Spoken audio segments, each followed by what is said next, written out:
my honourable friend's intervention, and of course the purpose of this motion and also the debate that we are having today and the comments that he's just made and I've been making is that it means that once this withdrawal agreement is agreed, there is no turning back, as the UK will be bound into an international agreement with the EU, which means, as my honourable friends and many other honourable and right honourable members know, no chance to change the withdrawal agreement, no chance to change the Northern Ireland backstop, no chance to put safeguards in place to protect our democracy from the harmful laws that will be imposed upon us, no chance to freely negotiate new trade deals with the rest of the world, and no chance to change in any meaningful way the legislation coming forward to implement the withdrawal agreement, seeking to amend and change the legislation, would risk the UK being in breach of its international obligations.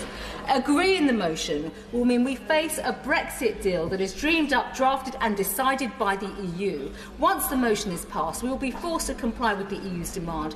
That is not what we voted for. That is not what the country voted for when 17.4 million people voted to leave the EU in the greatest show of democracy this country has seen. But once again, we will see the EU's will is being imposed on the British people. And of course, the withdrawal agreement represents a legally binding treaty which will deny the British people and our Parliament the sovereign right to choose our future and be in control of our destiny. And I have to say, Mr. Speaker, when I was elected to the House of Commons with a mandate to deliver Brexit, and the withdrawal agreement, of course, does not give the country the freedoms, independence and the democracy and control that people voted for.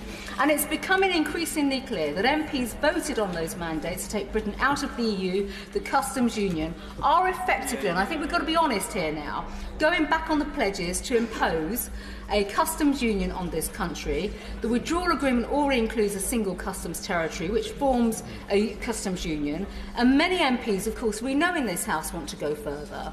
This whole thing would prevent Britain from negotiating its own trade deals with the rest of the world and effectively keep the United Kingdom, Britain, as a rule taker.